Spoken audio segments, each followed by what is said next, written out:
오라, 우리가 굽혀 경배하며 우리를 지으신 여호와 앞에 무릎을 꿇자. 그는 우리의 하나님이시요 우리는 그가 기르시는 백성이며 그의 손이 돌보시는 양이기 때문이라. 너희가 오늘 그의 음성을 듣거든 너희 마음을 완악하게 할지 말지어다. 하나님은 영이시니 예배하는 자가 영과 진리로 예배할지니라. 아멘.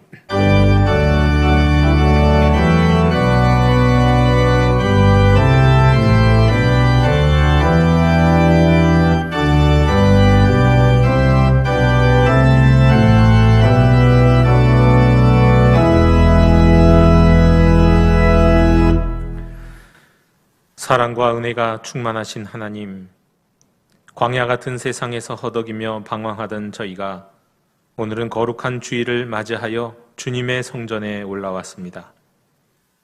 우리 지친 몸에 안식을 주시고 걱정과 근심에 쌓인 심령에 평안을 주옵소서.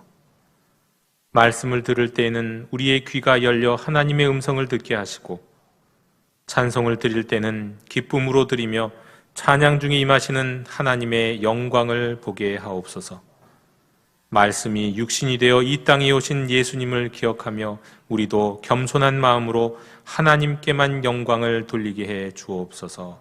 예수님 이름으로 기원하옵나이다. 아멘. 다 함께 자리에서 일어나셔서 오늘 이곳에 계신 성령님을 찬양하시겠습니다.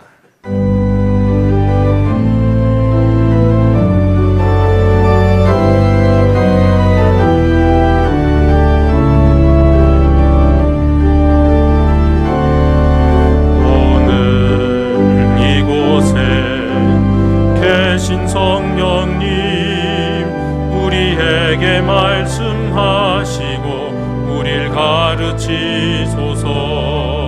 닫힌 우리 맘 열어주시고 주의 빛으로 밝혀 우릴 인도하소서.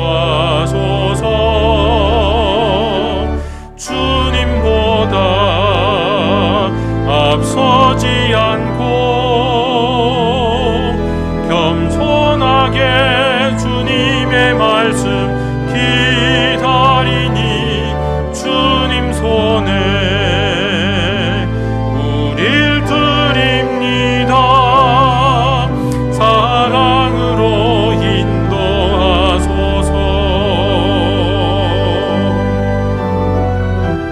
창조하신 모습 떠난 우리를 예수님 함께 빚으소서.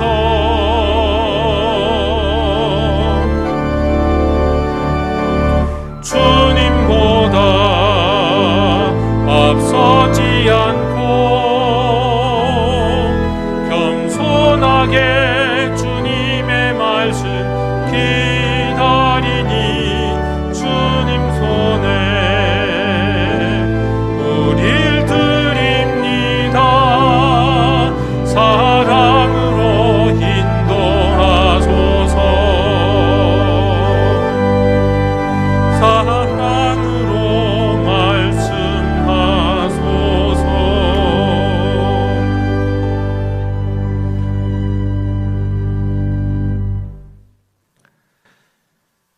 성도가 회개할 때에 그 죄와 허물을 용서해 주시는 하나님, 예배를 드리는 저희가 먼저 지난 한 주간의 행실을 살펴보며 지은 죄를 고백합니다. 불쌍히 여겨 주시옵소서. 한 해의 마지막 달이 다 되도록 저희는 주님께서 주신 소중한 시간을 허비하며 살았습니다. 육체의 욕심을 채우는 일에 급급하여 하나님을 멀리하며 살 때가 많았습니다. 주님께서 보여주신 의롭고 선한 행실을 본받지 않고 오히려 하나님께서 금하신 죄를 지으며 성령님을 근심되게 하였습니다.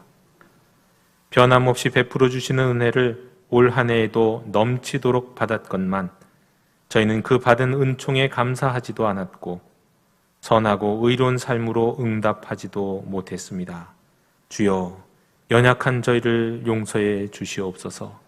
긍휼을 베풀어 주시옵소서.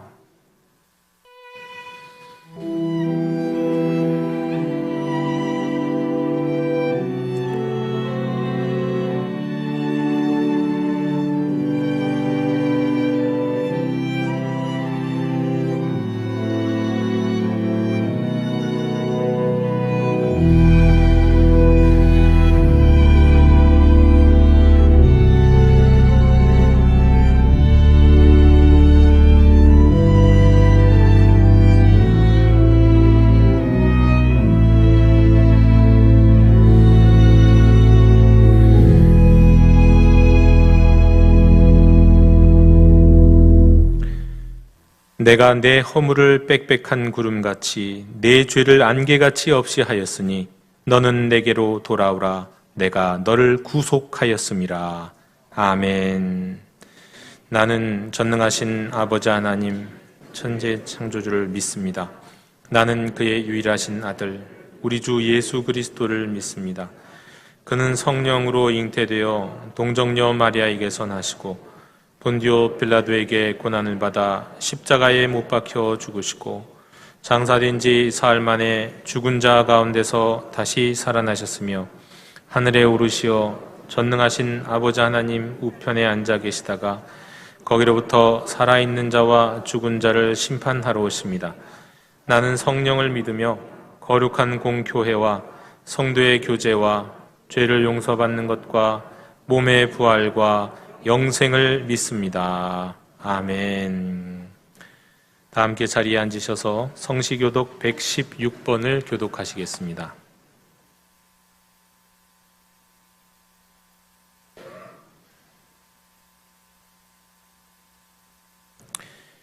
이새의 줄기에서 한 싹이 나며 그 뿌리에서 한 가지가 나서 결실할 것이요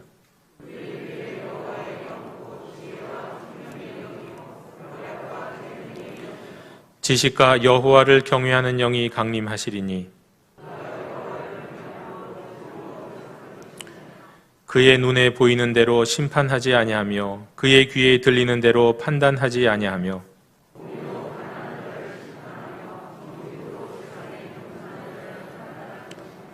그의 입에 막대기로 세상을 치며 그의 입술의 기운으로 악인을 죽일 것이며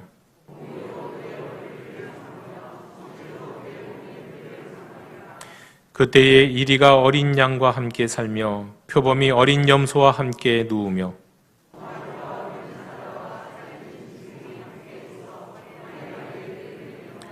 암소와 곰이 함께 먹으며 그것들의 새끼가 함께 엎드리며 사자가 소처럼 풀을 먹을 것이며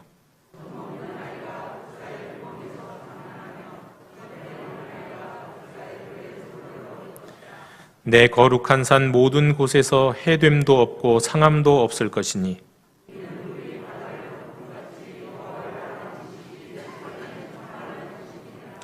그날에 이새의 뿌리에서 한 싹이 나서 만민의 기치로 설 것이요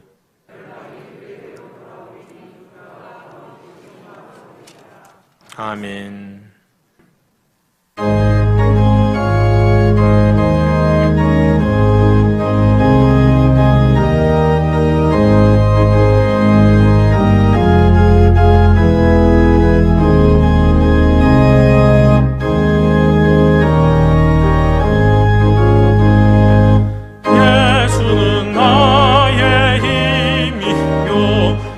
생명 되시니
주님께로 나오니 저희들이 죄를 지은 모습이 그대로 드러나고 있습니다.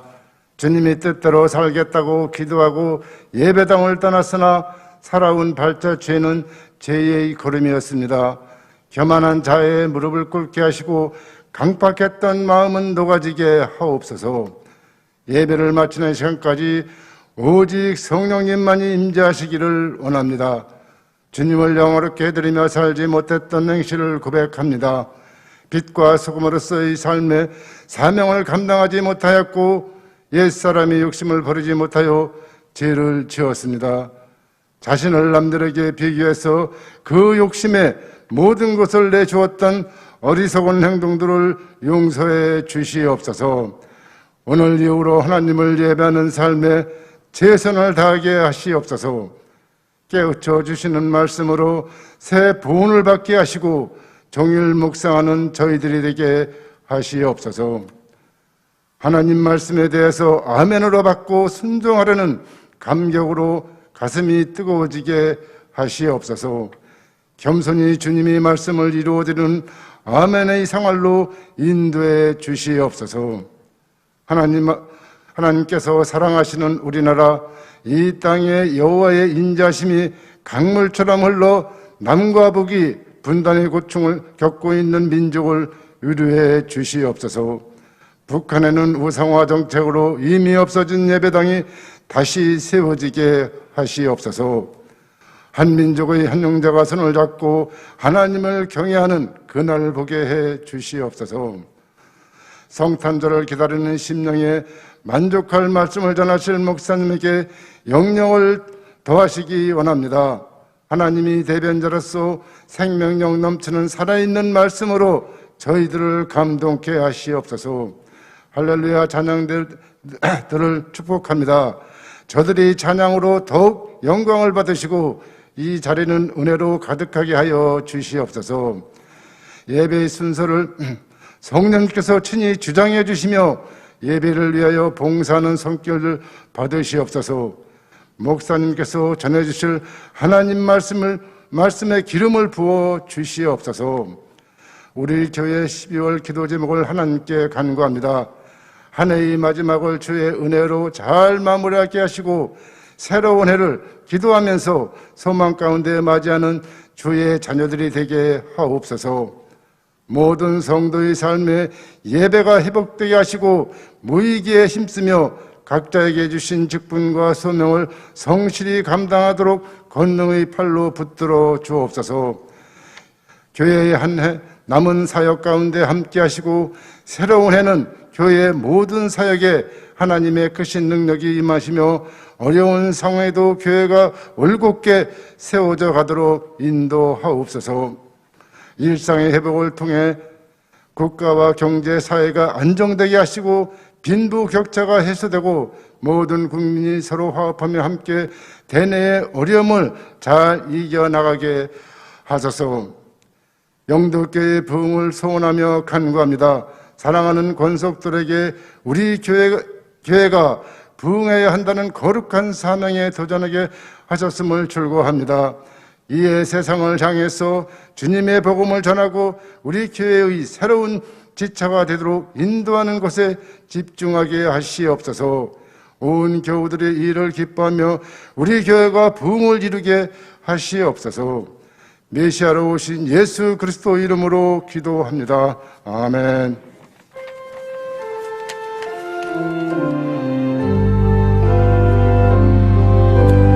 하늘에 계신 우리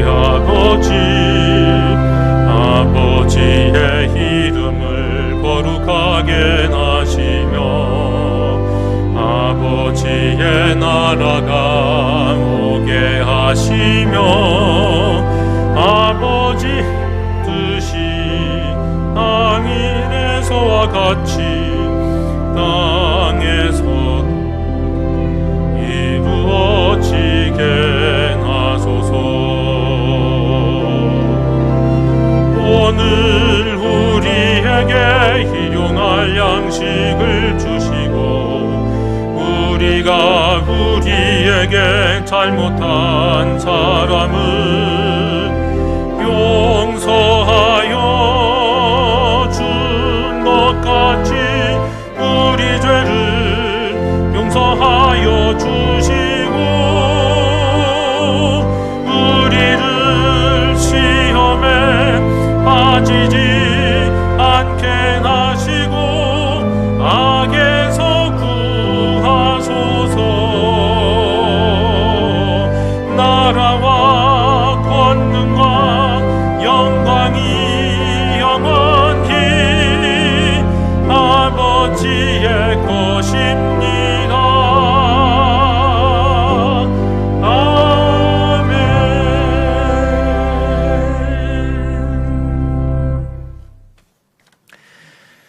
공동체 소식을 전해드리겠습니다. 우리 코로나로 인한 정부 방역 지침에 따라서 우리가 함께 예배를 드리고 있습니다.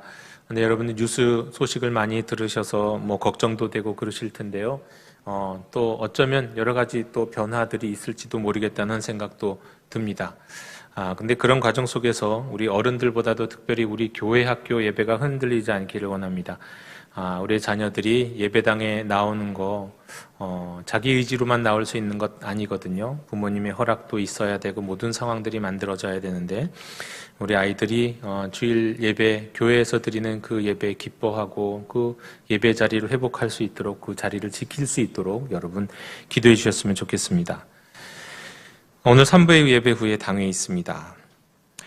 다음 주일 오후 2시에 우리 본당 이 자리에서 은퇴 예식이 있겠습니다. 우리 박태순 전도사님, 김신자 권사님, 김정인 권사님, 강혜숙 권사님, 그리고 백순옥 권사님 은퇴하시는데 여러분 축복해 주시고 또 격려해 주시고 또 함께 해 주시면 좋겠습니다. 오늘 성탄절에는 유아세례식이 있습니다. 근데 이번 유아세례식은 특징이 만 3세 미만까지입니다. 원래는 만 2세인데요. 특별히 코로나로 인해서 총회 방침이 바뀌어서 올해는 만 3세 미만까지 유아세례를 진행합니다. 그러나 혹시 또 유아세례를 내가 못 받았다라고 하고 이제 우리 자녀가 못 받은 것 때문에 아쉬워하실 수 있는데 내년부터는 우리 또 아동 세례가 있습니다. 네, 어린이들도 세례를 받을 수 있는 이제 길이 열렸어요. 그러니까 너무 낙심하지 마시고 또 아동 세례 우리 자녀들 세례 받을 수 있으니까 그때를 또 기다려 주셨으면 좋겠습니다. 오늘부터 3주 동안의 우리 새가족 교육이 있습니다. 오늘 여러분 주보 사이에 2022년 사역 봉사 지원서를 넣어드렸습니다. 코로나로 인해서 내년 한 해 동안 우리가 과연 어떻게 봉사할 수 있을지 알지 못하지만 그럼에도 여러분 마음을 담아서 여기다가 봉사 지원서에다가 서명을 하시고 또 지원을 해주셨으면 좋겠습니다. 마치 하나님 앞에 나의 재능과 내가 가진 나의 몸과 마음을 드립니다 하는 이런 하나님께 마치 예물을 드리는 마음으로 여러분의 헌신을 담아서 이 봉사지원서에 적어서 적어도 1인 1사역 하실 수 있는 2022년 한 해가 되었으면 좋겠습니다. 교구 목사님께 연락해 주시면 되겠습니다. 수요일에 셀리더 인턴 교육이 있습니다. 이번 주에 성경 통독하신 분은 강성규 집사님, 김영하 권사님, 김종래 권사님, 유기석 장로님, 서점숙 권사님, 현지연 권사님이십니다. 하나님의 치유하심을 빕니다. 우리 이명자 권사님이 넘어지시면서 또 뇌혈관에 약간의 어려움도 있고 하면서 폐렴까지 생기셔서 지금 중환자실에 계십니다. 여러분 각별히 기도해 주시기를 부탁드립니다. 축하드립니다. 우리 1교구 8세례 김승수 집사님, 김명임 권사님의 아들 김샬롬 군이 오는 토요일에 결혼합니다. 많은 축복의 발걸음과 또 격려 부탁드리겠습니다. 이상으로 공동체 소식을 모두 다 전해드렸습니다. 이제 다 함께 자리에서 일어나셔서 말씀을 위한 찬송을 함께 부르시겠습니다.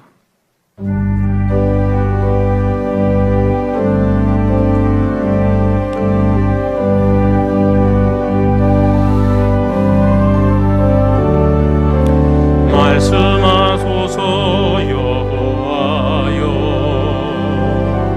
온 맘 다하여 듣겠나이다. 성령 하나님이여 평화 내려 주소서. 듣겠나이다.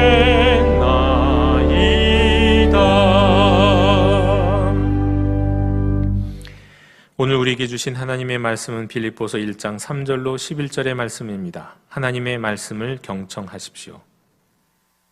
내가 너희를 생각할 때마다 나의 하나님께 감사하며 간구할 때마다 너희 무리를 위하여 기쁨으로 항상 간구함은 너희가 첫날부터 이제까지 복음을 위한 일에 참여하고 있기 때문이라.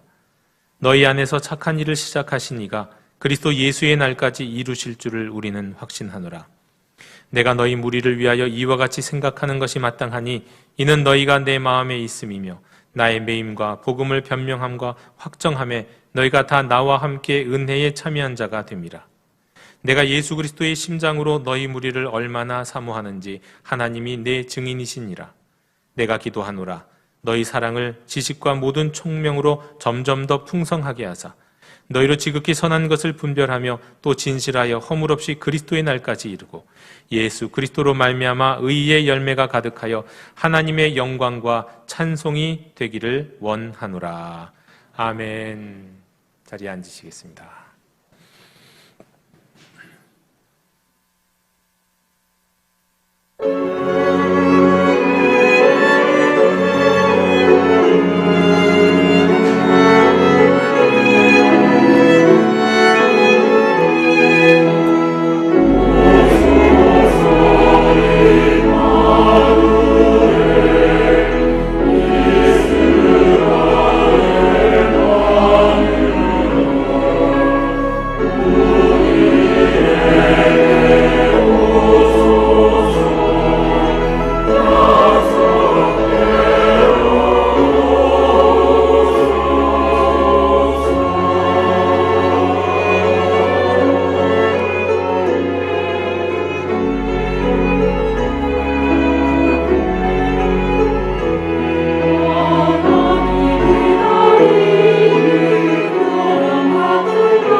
아멘.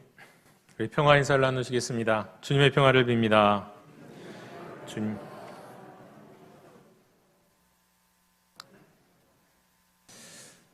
사도 바울은 그의 생애 가운데 크게 3번에 걸쳐서 선교 여행을 했습니다.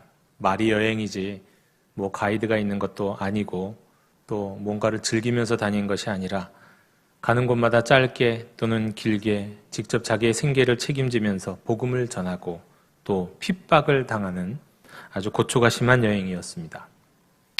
사도 바울을 처음에 선교사로 파송한 교회는 안디옥 교회였습니다. 왜 예루살렘 교회가 있었는데 그때 당시에도 교회 중심은 예루살렘 교회였는데 왜 사도 바울은 안디옥 교회에서 파송받았을까? 그런 생각이 듭니다. 생각해 보건대 예루살렘 교회는 사도와 장로들이 지도하고 있었던 교회였고요. 안디옥 교회는 선지자들과 교사들이 지도하던 교회였습니다. 그리고 또 특별히 이 안디옥 교회는 유대인들보다도 또 이방인들이 많이 있었던 중심이 되기도 했던 그런 교회이기도 했습니다. 따라서 어떻게 보면 성령의 역사가 더 컸다 이렇게 말씀드릴 수도 있고 여러 가지 편견이 인간적 편견 같은 게 더 적었다 이렇게 말씀드릴 수 있을 것 같습니다. 바로 이 교회에서 이제 선지자들과 교사들이 함께 예배드리며 금식하고 있을 때 성령님이 말씀하셨어요. 누구를 통해 말씀하셨는지 모르지만 너희는 나를 위해서 바나바와 사울을 세워 내가 불러서 맡긴 일을 하게 해라. 여러분 성령님이 이렇게까지 직접 말씀하신 것에는요. 어지간해서는 편견이 적은 안디옥 교회라 할지라도 그들이 스스로 바나바와 사울을 택해서 선교사로 파송할 가능성이 없었기 때문일 것입니다. 때문에 성령님의 강권적인 인도하심 가운데 안디옥 교회는 금식하고 기도하고 바나바와 사울에게 손을 얹어서 안수한 뒤에 떠나 보냈습니다. 1차 선교 여행 때 그들은 소아시아 지역을 선교했습니다. 처음에 바나바와 바울은 가는 곳곳마다 주로 회당을 중심으로 먼저 가서 유대인들에게 복음을 전했습니다. 그들이 전했던 복음의 내용은요. 언젠가도 제가 말씀드렸던 것입니다. 주 예수 그리스도. 유대인들에게는 그리스도. 예수가 바로 그리스도다. 예수가 바로 메시아다. 하나님이 보내신 왕이시다. 헬라인에게서는 예수님이 주님이시다. 로마 황제가 주가 아니라 예수님이 주님이시다. 예수님이 하나님이시다. 그렇게 전했습니다. 그리고 그 이유는 바로 예수님이 부활하셨기 때문에 예수님은 부활하신 분이기 때문에 그리스도요 또 주님이라고 선포할 수 있었습니다.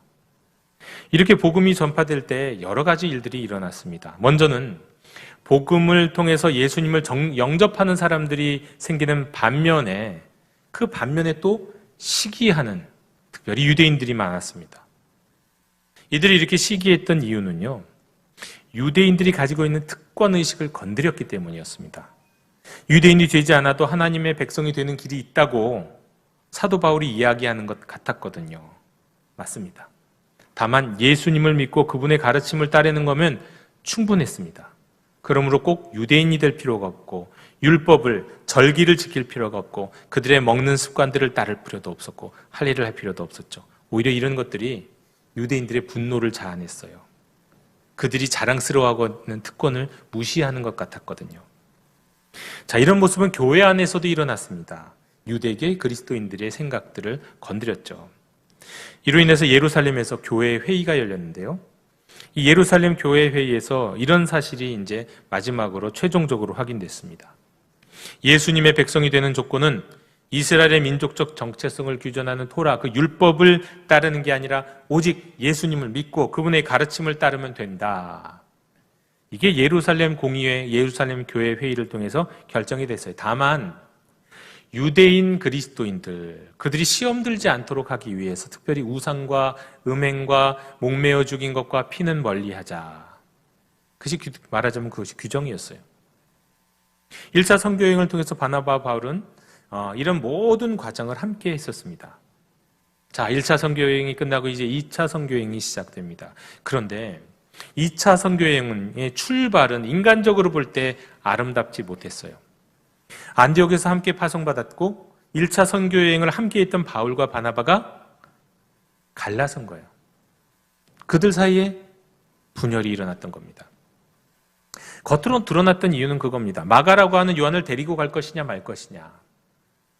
그런데 가만히 보면 그 내면까지 한번 추측해 보면 실제 다툼의 원인은 그보다 더 심각한 심층적인 이유가 있었을 것 같아요. 추측컨대 이렇습니다.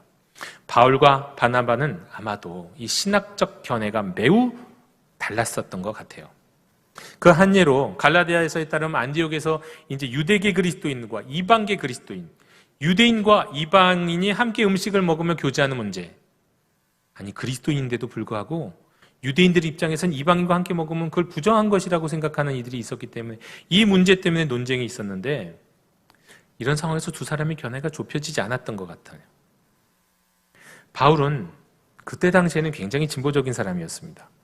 그래서 우상하게 바친 음식을 먹는 것, 그런 거 문제 안 돼. 하지만 다만 유대계 그리스도인들을 생각해서 그들에게 걸림돌이 되면 안 되니까 덕 차원에서 먹지 않았으면 좋겠다 할 정도로 율법을 지키는 거 중요시 않게 생각했어요. 근데 바나바는 이와 달리 여전히 유대적 전통에 더욱더 매달려 있었던 사람이었던 것 같습니다. 그래서 복음을 전할 때 이게 달랐던 거예요. 이 견해차로 인해서 둘이 갈라섰습니다. 이건 정말 교회를 볼 때 이 교회 모습을 참 아름답지 못한 모습이죠. 그런데요.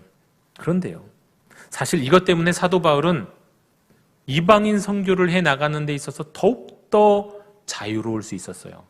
만약에 옆에 바나바가 있어갖고 계속 한마디 그거 아니야 그랬다면 그렇게 자유롭게 이방인 선교를 할 수 있었을까요? 바울은 신라와 함께 이제 2차 선교여행을 떠나는데요. 2차 선교여행을 떠나면서 시작하면서 1차 선교여행 때 세웠던 교회들을 먼저 방문합니다. 그리고 그 교회들을 도와주어요. 굳건히 세워줍니다. 그리고 그 과정에서 나중에 동역자가 되는 그러나 아들과도 같은 디모데를 만나기도 하죠. 자, 그때 이 2차 선교여행이 시작되고 바로 이때쯤에 아주 특별한 일이 벌어집니다. 거시적으로 볼 때는요, 이게 기독교의 역사뿐만 아니라 세계사가 바뀌는 놀라운 사건이 일어나요. 사도 바울은 그때 몰랐을 거예요. 그게 이런 일로 오늘날 평가될 것이라는 걸 생각지도 못했을 겁니다. 뭐냐면 복음이 유럽에 처음으로 심겨지는 사건이 일어나는 겁니다. 2차 선교여행 때 말이죠. 여러분, 이 유럽은 어떤 곳이냐면 최초의 기독교 대륙이 되는 곳이에요. 그리고 근래까지도, 최근은 아닙니다만 근래까지도 나머지 세계, 유럽을 제외한 나머지 세계에 대해서 나름대로 복음을 전하고 선교하는 선교의 중심 기지 역할을 했던 곳이 유럽이었습니다. 당시에는 바울이 가려고 했었던 아시아 주예요. 이게 오늘날 우리가 생각하는 아시아가 아닙니다. 아시아 주나 또 결국은 가게 됐던 마게도냐나, 사실은 그냥 다 로마의 제국의 한 나라에 속해 있던 거기 때문에 이들은 뭐 이 대륙에서 저 대륙으로, 아시아에서 유럽으로 간다는 그런 생각이 없었어요. 그냥 주님이 막으시니까 막히고 열리시니까 연대로 따라갔던 거죠. 하지만 그래서 왜 이렇게 인도하시는지를 도무지 깨닫지 못했을 겁니다. 나중에서야 이게 이런 의미가 있었구나. 자, 좀 더 자세히 말하면은요, 2차 선교여행을 시작했던 사도 바울은요, 지금 터키 서쪽에 있는 아시아주에서 복음을 전하고 싶었습니다. 그런데 성령이 아시아에서 말씀을 전하지 못하게 하셨어요. 어떻게 해요? 그걸 모르겠어요. 그걸 구체적으로 어떻게 못하게 했는지. 따라서 이제 아시아주 동쪽 부르기아와 갈라디아 땅으로 지나서 아시아를 이렇게 북쪽으로 우회하면서 이 무시아라고 하는 곳에 이르르는데, 그 무시아 앞에서 이번에는 더 북동쪽에 있는, 지금으로는 흑해 남쪽에 있는 이 비두니아로 가고자 했습니다. 그런데 다시 예수님의 영이 허락하지 않습니다. 이 상황을 조금 더 쉽게 이해하고자 한다면 이거예요. 복음을 전하려고 내려가려고 하는데 막혀요. 그래서 안 돼서 올라가려고 하는데 또 막히는 거예요. 그럼 어디로 가야 됩니까? 옆으로 가야죠. 옆으로 일단 열려있는 곳으로, 막히지 않는 곳으로 가야죠. 그래서 지금의 그리스, 알렉산더의 고향 마게도냐주의 빌립보 성으로 가게 됩니다. 그 상황에서 마게도냐 사람으로 보이는 한 사람이 꿈에 환상에서 나타나서 건너와서 우리를 도우라. 그런 환상을 또 보게 됐죠. 그래서 이쪽으로 열리는구나. 성령님이 여기서 우리를 부르시는구나 하고는 마게도냐로 건너가게 되는 거죠. 이 상황에서요, 바울과 디모데, 신라, 함께 했던 이 사람들, 팀들 모두가 아주 매우 당혹스러웠을 거예요. 도무지 하나님의 계획이 뭐지? 도무지 하나님의 목적이 뭐지? 이런 적이 없었는데. 정말 사도 바울이 지금까지 선교를 하면서 이토록 하나님이 막 강권적으로 인도하신 적이 없었습니다. 그가 다메섹으로 가는 길에 그를 눈멀게 하셨을 그때 이후로는요. 그런 적이 없었어요. 이제까지는 어떻게 보면 사도 바울은 자신의 계획에 따라서, 물론 기도하고 계획을 짰겠지만 계획에 따라서 선교 여행을 했던 거예요. 그리고 자신과 함께 있던 팀원들과 함께 협의를 하면서 선교 여행을 계속했을 거예요. 일정을 짜고요. 그런데 이때는 달랐어요. 하나님 성령으로 막으시고 예수님의 영으로 또 막으시고 정 다른 곳에서 부르셨다는 거예요. 당기셨다는 거예요. 예수님의 영 성령님이 어디로는 가지 말라고 하시고요. 어디에서는 오라 하신 거예요. 여러분, 선교 역사 속에서 이런 예는 아주 부지기수입니다. 리빙스턴 선교사는요, 중국으로 선교하러 가려고 준비했어요. 근데 하나님은 그를 대신 아프리카로 보내셨습니다. 윌리엄 캐리 선교사는요, 남태평양의 폴리네시아라는 곳으로 가려고 준비하고 기도했어요. 그런데 하나님은 그를 인도로 보내셨네요. 아도니람 저드슨 선교사는요, 인도로 선교하러 갔는데 이후에 미얀마로 끌려갔어요. 언더우드 선교사는요, 본래 인도 선교 계획하고 있었어요. 근데 조선 땅으로 왔잖아요. 가만 보면 정말 위대하다고 하는 선교사들, 그 이름 있는 선교사들 치고 자기가 가고자 한 곳으로 간 사람이 별로 없어요. 모두가 다, 제가 전수 조사를 안 해봐서 그건 잘 모르겠는데 유명한 선교사들이 그런 사람이 많습니다. 저도 개인적으로 과거에 1년짜리 단기 선교긴 하지만 체코를 선교를 지원하고 기다리고 있었어요. 아, 나는 이제 체코 가는구나. 그런데 갑자기 이것을 결정하는 교수님이 거기 가지 말고 러시아 블라디보스로 가라. 뭐 명령 아닌 명령이 떨어졌어요. 굉장히 당황스러웠죠. 거길 갔습니다. 그리고 거기에서 저는 개인적으로는 굉장히 많은 것을 배웠어요. 그렇습니다. 하나님은요, 우리 인도하실 때 때로는 부정적으로, 때로는 긍정적으로 인도하세요. 자, 부정적으로 인도하시는 건 뭡니까? 막으시는 거죠. 막으세요. 긍정적으로 인도하시는 건 뭘까요? 열어주시는 거죠. 끌어주시는 거죠. 때로는요, 하나님이 우리를 밀어내세요, 막. 때로는 하나님이 환영하시고 잡아당기기도 하십니다. 때로는 개인적으로 인도하시고, 때로는 공동체적으로도 인도하세요. 때로는 이해 안 되는 방식으로 인도하세요. 때로는 아주 명확하게 보이는 방식으로 인도하시기도 해요. 사랑하는 형제자매 여러분, 길이 막히면 어떻게 해야 될까요? 돌아봐야죠. 주위를 둘러보세요. 주위를 둘러봤는데도 사방이 막혀 있는 것 같습니까? 하늘이라도 열려 있을 거예요. 아니면 땅에 구멍이라도 나 있을 겁니다. 하나님이 어디든지 간에 우리를 막으시면 또 어디든지로 우린가를 인도하신다는 거예요. 하나님이 이렇게 강권적으로 역사하시는 이유도 한번 생각해 보시죠. 왜 하나님이 이렇게 강권적으로 역사하실까?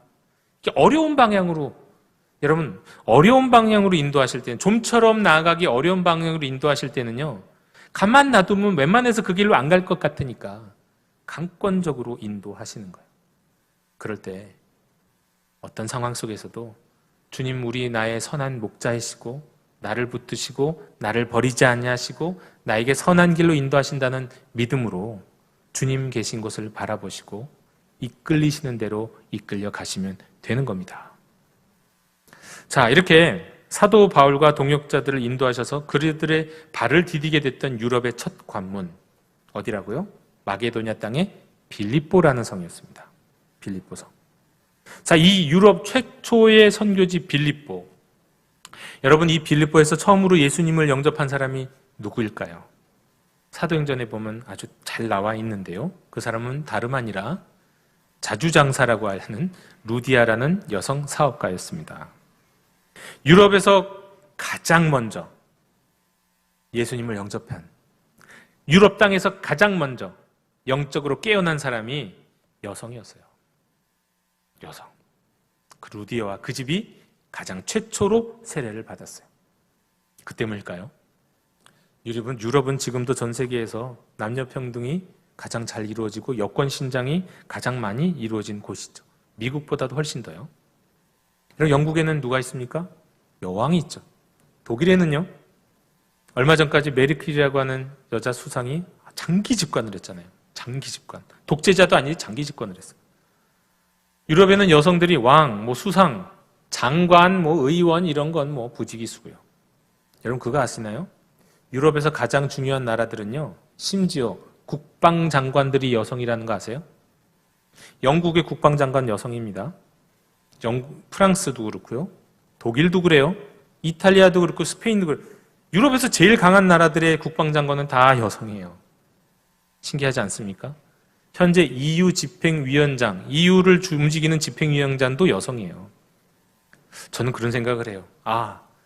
이 사도 바울이 복음을 들고 갔을 때 유럽 땅에서 가장 먼저 복음을 듣고 영접한 사람이 여성이었기 때문에 그게 지금까지 영향 미치는 거 아닌가, 그런 생각을 해봅니다.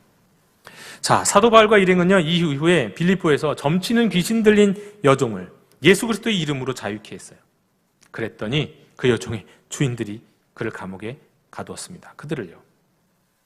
자, 여기서 사도 바울은 처음으로 감옥에 갇혀요. 이 빌립보라고 하는 곳에서 말이죠. 그리고 그 이후부터는 자주 들락날락해요. 자기 집처럼 말이죠. 이 감옥에서 바울과 실라는 찬양했습니다. 그랬더니 지진이 일어나요. 옥터가 막 움직이고 문이 열리고 착고와 멍에가 막 풀려져요.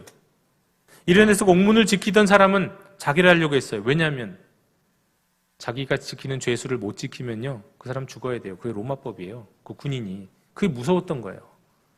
그래서 먼저 자기를 하려고 했던 것 같아요. 그런데 바울과 실라가 멈추게 하고 오히려 그에게 복음을 전하잖아요.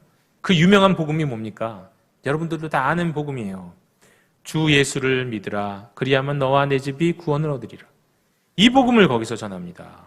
이 복음이 바로 여기에서 전파되는 거예요. 자, 오늘 우리가 읽은 말씀은 빌립보서입니다. 여러분, 왜 제가 빌립보서를 말씀을 읽는데 이 이야기를 전할까요? 바로 빌립보 이야기를 하기 위해서입니다. 여러분, 빌립보서는요, 사도 바울이 어딘가 또 다른 곳에 있는 감옥 안에서 자신이 처음으로 감옥에 갇혀봤던 그 빌립보의 교인들을 향해서 애끓는 마음과 감사하는 마음과 기뻐하는 마음과 사랑하는 마음으로 쓴 편지, 이게 빌립보서입니다. 감옥에 있으면서 편지를 쓴 그 빌립보 교회는 유럽 땅 최초의 교회, 하나님이 강권적으로 인도하셔갖고 그냥 막히고 그 다음에 열려서 가게 된 교회, 그리고 루디아와 그 옥수가 아마 그 두 가정이 중심으로 이루어진 교회, 그런 교회예요. 그 교인들을 향할 때마다, 생각할 때마다 바울은 기뻤다고 말합니다. 나는 여러분을 떠올릴 때마다 나의 하나님께 감사드립니다. 여러분 모두를 위해 내가 매달려 기도할 때마다 언제나 그렇게 말합니다. 기쁨으로 매달려 기도하면서요. 여러분이 복음을 위한 일에 첫날부터 이제까지 동참하고 있기 때문입니다.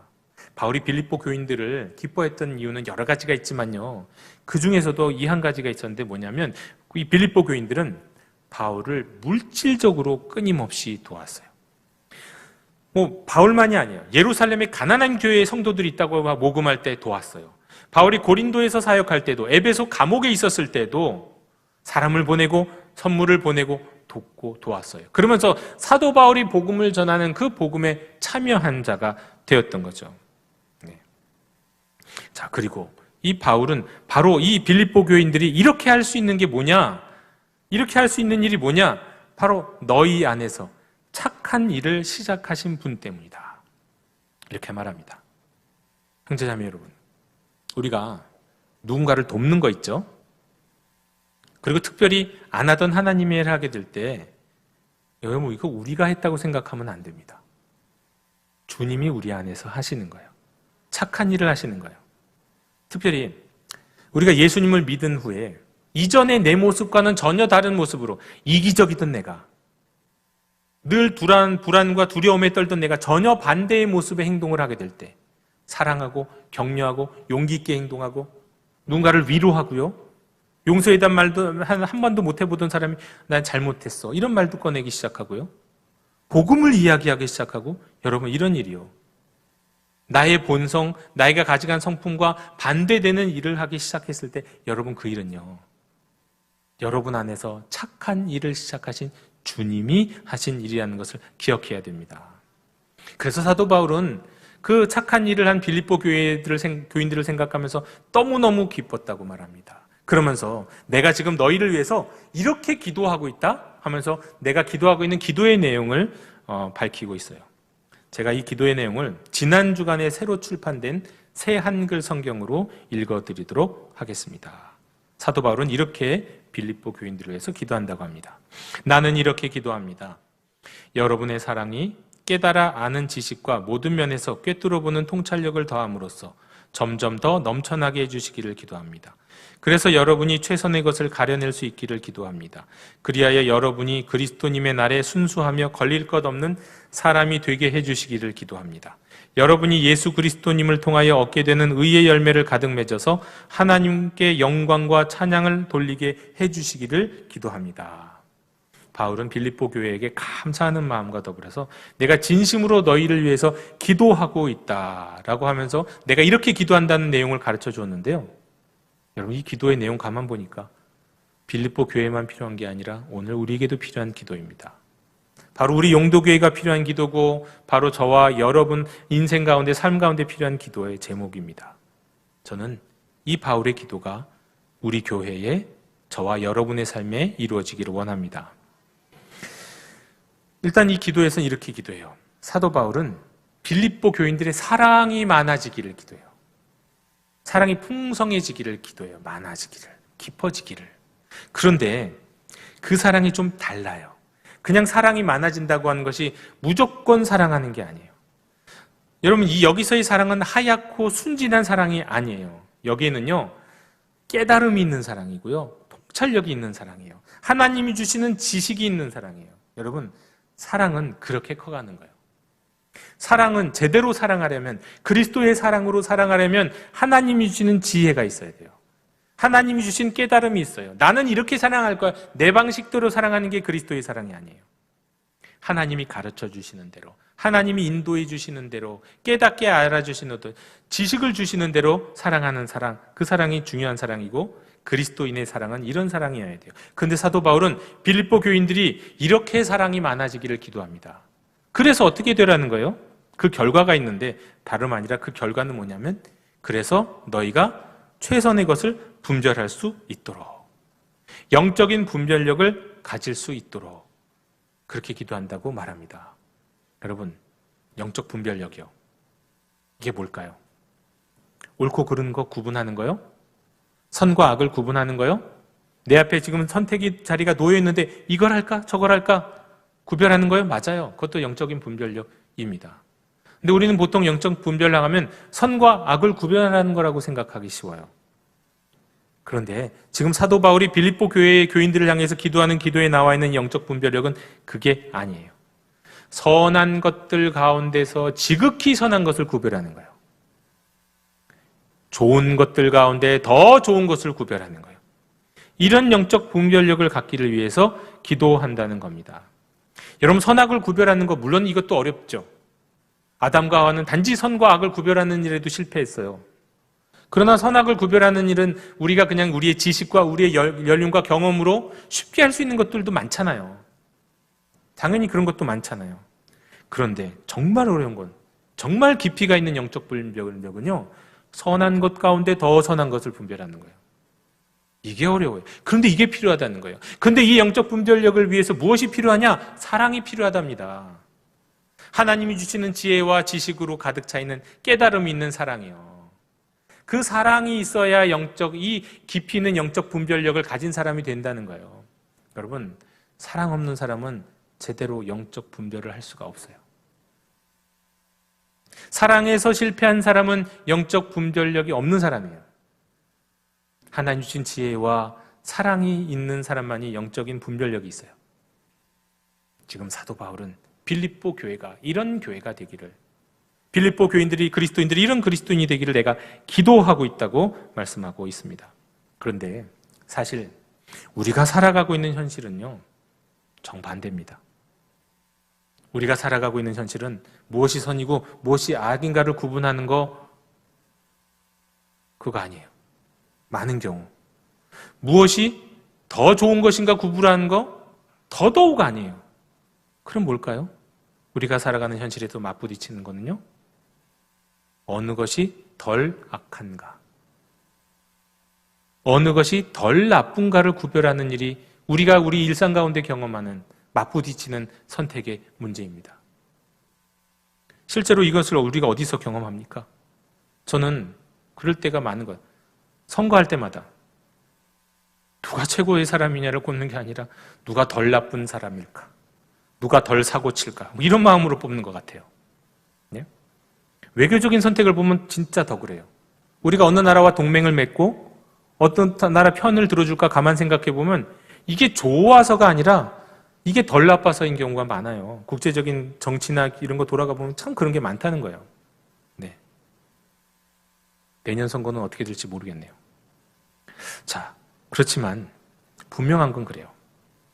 주님이 우리 안에서 시작하신 이 착한 일, 선한 일, 이것은 끝까지 이루어질 것인데 그 착한 일이 언제 완성되느냐? 바로 이런 선한 것 가운데서도 더 선한 것을 분별하고 하나님이 기뻐하시는 일을 택할 수 있는 영적 분별력이 완성될 때, 그때 우리 안에서 우리가 원래 하지 못할 일들을 하게 하시고 일을 일으키셨던 그 착한 일을 시작하신 주님이 우리를 그렇게 영적으로 정말 성숙하고 성장한 사람으로 이끄시고 인도하신다는 겁니다.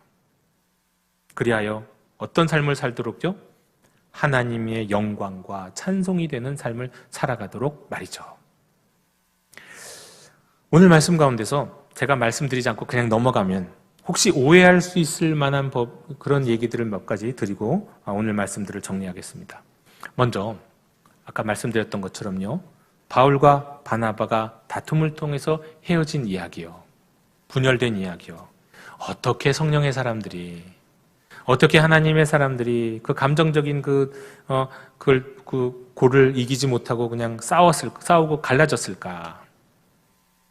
아니, 신학적 의견의 차이가 뭐 그렇게 중요한데, 그래봐야 사람 머리의 차이인 것 같은데, 그것 때문에 이렇게 갈라진다는 게 말이 될까? 뭐 이렇게 생각할 수 있죠. 아름답지 못해요.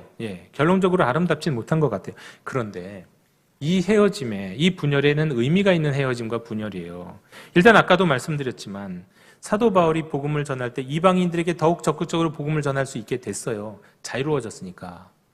그리고 또 무엇보다도 중요한 것 하나가 뭐냐면, 사도 바울이 선교 여행 중에서 주로 감옥에 여러 번 갇히게 되는 일들이 그 이후에도 계속해서 이루어지는데, 그 과정 속에서 수많은 옥중서신, 또 이동하고 여행하는 과정 속에서 수많은 편지를 쓰게 되죠. 그것이 오늘날 우리가 신약성서에서 만나는 바울 서신들이에요. 하나님의 말씀이 기록될 수 있는 이유가 됐던 거예요. 그 나눠짐이 말이죠. 그것을 기억해야 돼요. 또 이런 생각도 할 수 있습니다. 아니, 바울이 소아시아 지역으로 복음을 전하러 가고자 했는데 유럽 땅으로 옮기시면 그 소아시아 지역에 있는 사람들은 어떻게 하라고요? 그것도 오해하지 말아주세요. 저도 그게 되게 궁금하긴 했는데요, 언젠가 교회 사책을 보면서 한 가지를 발견하고 깜짝 놀랐던 적이 있습니다. 그때로부터 사도 바울이 소아시아로 안 가고 마게도냐, 빌립보로 간 그때로부터 수십 년이 지난 다음에 원래 사도 바울이 가려고 했던 그 지역에 대한 이야기들이 있었는데요, 그 지역들의 수많은 도시들에서 그리스도인들이 넘쳐났다. 그 이야기를 봤어요. 그 기록을. 사도 바울이 가지 못한 곳은요, 여러분, 버림받은 곳이 아니에요. 다른 전도자를 통해서, 어쩌면 바울보다 더욱 탁월한 전도자를 통해서 복음이 전파되었다는 것을 우리는 확인할 수가 있는 겁니다. 여러분, 이 모든 것들이 합력하여 선을 이루시는 하나님의 역사하심의 방법이에요. 그리고 한 교회, 한 공동체, 한 성도, 한 사람에게서 착한 일을 시작하신 분이 끝까지 온전히 이루게 될 때 우리가 볼 수 있고 간증할 수 있는 그런 기억들이라고 말씀드릴 수 있겠습니다. 정리합니다. 오늘 사도 바울의 선교와 빌립보서의 말씀을 통해서 우리는 이미 오신 예수님을 기억하고 다시 오실 주님을 기다리는 이 대림절 기간이, 우리 안에서 착한 일을 시작하신 그분이 그것을 또 온전히 이루어질 것을 기억하고 기대하고 기도하는 가운데 은혜로운 절기, 행복한 절기, 하나님이 함께 하심으로 말미암아 기분 좋고 또 든든하고 힘이 나는, 사랑이 넘치고 또 서로가 서로를 마음껏 위로하고 행복해하는 그런 절기가 되시기를 주님의 이름으로 축원합니다. 하나님, 오늘도 우리에게 주신 말씀을 통해 우리가 주님 앞에 나아갑니다. 우리 안에서 착한 일을 시작하신 주님이 그것을 끝까지 온전히 이루실 줄로 믿습니다. 우리 교회 가운데, 우리 공동체 가운데, 우리 한 사람의 삶 속에서 우리가 스스로는 하지 못할 일들을 우리 주님 시작하셨습니다. 그리고 이루어가고 계십니다. 그것이 온전히 완성될 때 하나님께 영광이 되고 하나님께 찬송이 되는 저희들의 삶, 우리 영도교회 될 줄로 믿사오니 주님의 뜻을 이루어 주시옵소서. 예수님의 이름으로 기도드립니다. 아멘. 이 시간 응답의 찬송 374장 1절과 4절을 부르시며 봉헌하시겠습니다.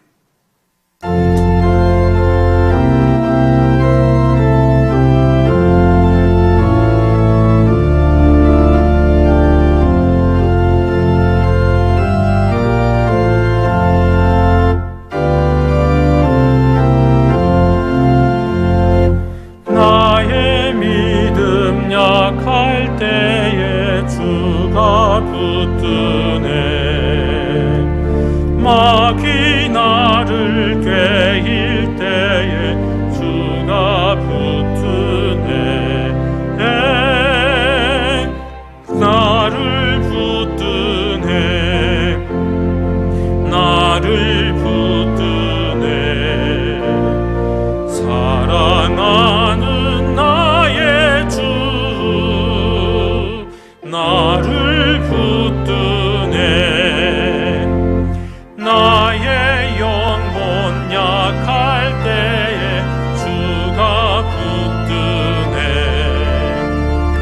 피를 흘려 샀으니 주가 붙드네.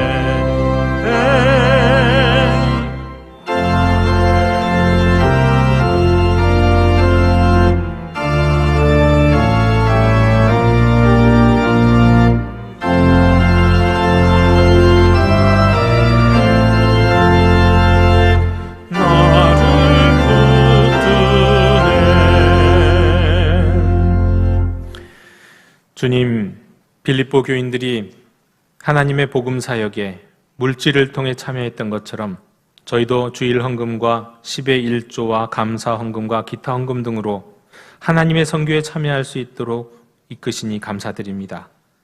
이렇게 드리는 손길 위에 주님의 은총이 넘치게 하옵시고 이 예물을 통해 우리가 예기치 못할 하나님의 놀라운 복음 전파 사역이 이루어지는 것을 보게 해 주시옵소서. 우리 안에서 착한 일을 시작하신 주님이 그 모든 일들을 온전히 이루어 주실 것을 기대하고 기다리고 기도합니다. 이루어 주시옵소서. 늘 감사하는 마음으로 사는 저희들 될 수 있도록 도와주시고, 특별히 이 대림절기를 살아갈 때 2000년 전 아기 예기수로 오셔서 십자가와 부활과 승천과 성령님을 통해 오늘도 우리와 함께 하심을 기억하면서 주님 다시 오실 날을 기대하는 저희들 될 수 있도록 도와주시옵소서. 감사드리며 예수님 이름으로 봉헌기도 드리옵나이다. 아멘. 다 함께 자리에서 일어나셔서 결단의 찬양을 함께 부르시겠습니다.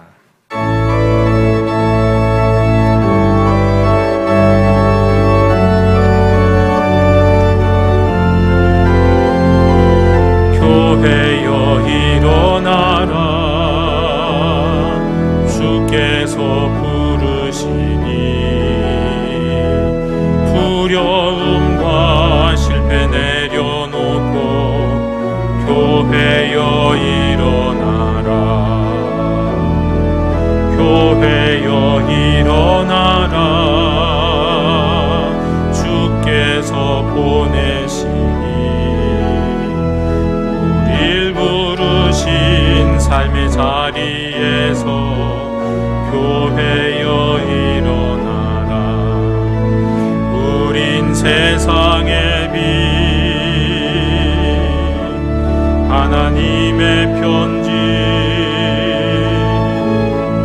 주의 교회를 통해 세상이 주를 버리라. 일어나라.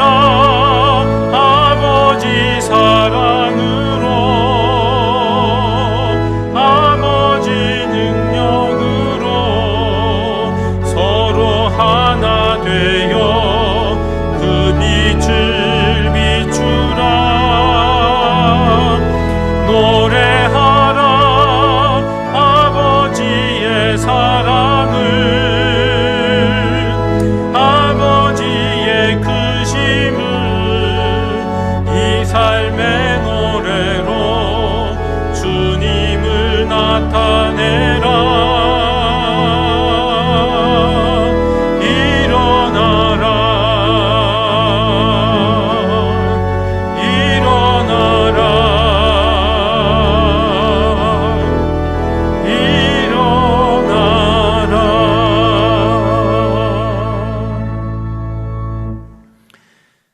지금은 우리 주 예수 그리스도의 은혜와 하나님의 크신 사랑과 성령님의 교제케 하심이 우리 안에서 착한 일을 시작하신 주님이 그것을 온전히 이루실 것을 기다리고 기대하고 기도하는 모든 주의 자녀들 머리 위에 지금부터 영원토록 함께 계시기를 간절히 축원하옵나이다.